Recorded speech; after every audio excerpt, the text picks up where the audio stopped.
Hey everybody, it's Brooke with The Buttered Home and welcome to my messy kitchen.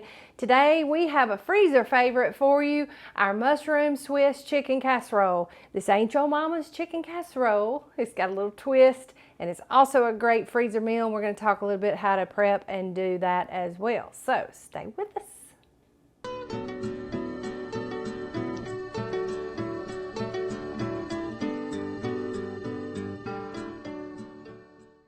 Okay, so it's real simple ingredients. It's everything you'd expect in a casserole. It's sour cream, it's condensed cream of chicken soup, it's cooked chicken, cooked mushrooms. All this you can do ahead of time and it makes it really, really simple. So what we've done ahead of time is we have taken 8 ounces of white mushrooms and I have sauteed them in 2 tablespoons of butter, just till they're good, nice, and brown. And then we just set those to the side. We're going to add those in a bit. But in a large bowl, we want to mix up our casserole base first. So we're going to put in 1 cup of sour cream. Healthy fat, good for you. Now this other stuff, maybe not so much. This is a casserole and casseroles can get us in trouble. But you know what? Sometimes we just have to make a choice to have the things that we love, and this one is one that you will not be disappointed in. So to our sour cream, we're going to add 1 can of cream of chicken soup, and I like to get the low sodium because sometimes these cream of soups, they can just be full of sodium. So getting the lower sodium option helps with that if you're looking at watching your sodium intake. Then we're going to be adding in a 1/2 cup of water to that, just to thin it a bit because that is a condensed soup. So it's real strong. A little water never hurts anything. So then we want to add in our smoked paprika. Y'all know I love this stuff. So I put about a teaspoon of that in there. It gives it color, gives it flavor. It's absolutely wonderful. And then we want to put in some onion powder, and it calls for, gosh, probably, and I can't find it on my list, 1 teaspoon of that as well. So these dried spices, they help if you can't, like in the winter and early spring, if you can't get, you know, you don't want to use all your onions and something like this, but fresh onions really, they're fine. So then I add in about a teaspoon, 1/2 teaspoon to a teaspoon of salt, and about 1/4 to a 1/2 teaspoon of pepper. But those seasonings, y'all, you just season with your heart, and everything else will come together. So we're going to mix this and get that water incorporated in and those spices and get that cream of chicken soup kind of mashed down. Now yes, you can use cream of mushroom, but we're already putting those sauteed mushrooms in here and they add the texture and flavor from being sauteed in that butter to turn it into something really, really beautiful. So don't overdo it on the mushrooms. So now we have about, goodness, I'd say 2 to 3 cups of chicken, and I'm just going to shred that with my hands because as it cooks it'll break up just a little bit more. So I cook the chicken ahead of time just simply because it makes my life easier.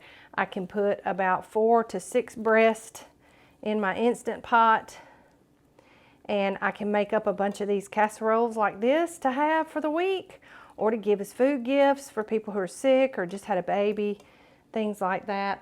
But you want about 2 cups of cooked shredded chicken in there. And if you're using chicken breast, that's really about like 2. I'm using thighs because that's what I had. So follow your heart on that too. But you want about 2 cups of cooked chicken. Now let me just wash my hands.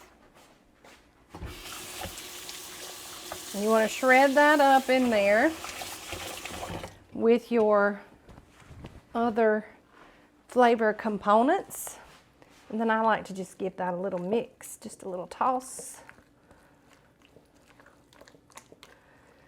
So, you know, chicken casserole, that's gonna be your base for just about any chicken casserole. We added a cup, like the smoked paprika is not standard in a chicken casserole, but the soup and the sour cream and the chicken and the salt and pepper and onion powder are.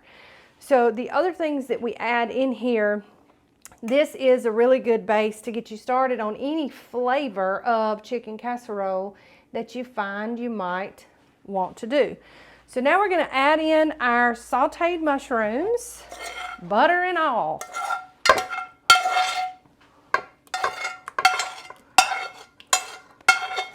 And so I love like a mushroom Swiss burger or a mushroom Swiss chicken sandwich, and that's kind of where this was born, was the mushroom Swiss. So we added in the mushrooms. So now guess what we got to add in? We got to add in the Swiss cheese. So we have about a cup of grated Swiss cheese. And I'm just going to get all that up off my board where I shredded it, grated it, and fold that in lightly.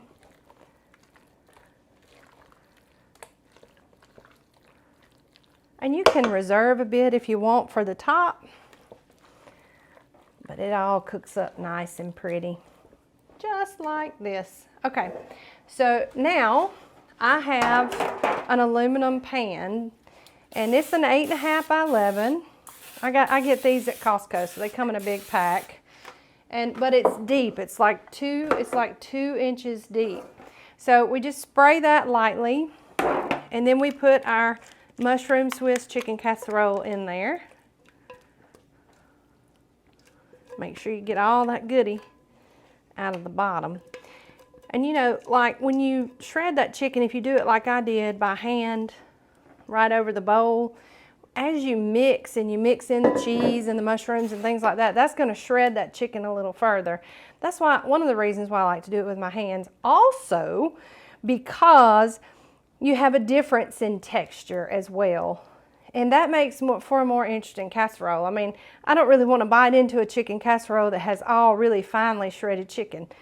So for us, that texture really kind of makes a big difference. So we're going to cover this with some foil, and then our oven is preheated to 350 degrees, and we're going to cook it covered for about 30 minutes. Then we're going to uncover it and then cook it for another 10 so that the top can get all nice and brown. So we'll be back shortly to show you the finished product.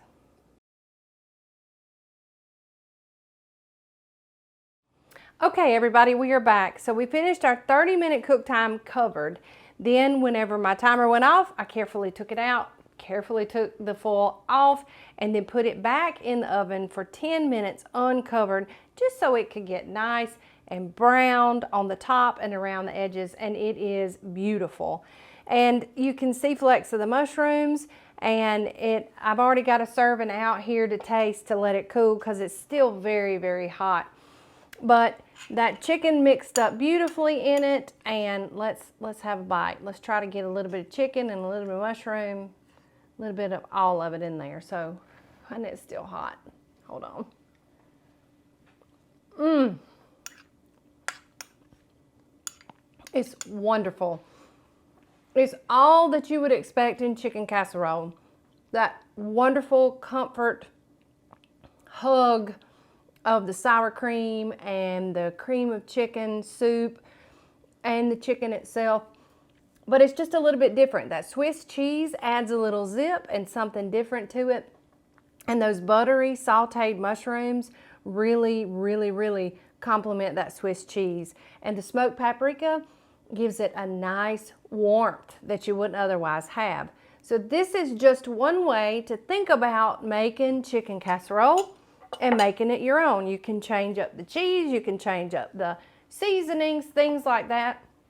There's no limit to what you can do with a good base chicken casserole recipe. You can make it your own, which is what we hope you'll do. This recipe can be found over at thebutteredhome.com. Nice, printable, free-to-use recipe with plenty of room in the margins to make your notes to make this your very own recipe. So we'd love for you to give us a visit over there. Also, make sure you're following us on all of our social platforms. We have a real good time and we want you with us wherever we are. And if you want all of our videos in one convenient place, head over to YouTube, search for The Buttered Home, and when you find us, hit that subscribe button and ding the bell so that you can be notified of new videos like this one. Y'all, and one more thing I forgot to add. Once this cools, you can wrap it in plastic wrap, wrap it with another layer of foil, and you can freeze this and thaw it and reheat it to take to somebody who's sick or had a baby, things like that. I'll mix things like this up regularly and just keep them in the freezer when we need a quick supper or whenever I need to provide food for them. So this makes a great food gift too. So as usual, from the buttered home to your home, we hope you'll love this and make it and let me know. And y'all have a wonderful week. We love y'all. Bye.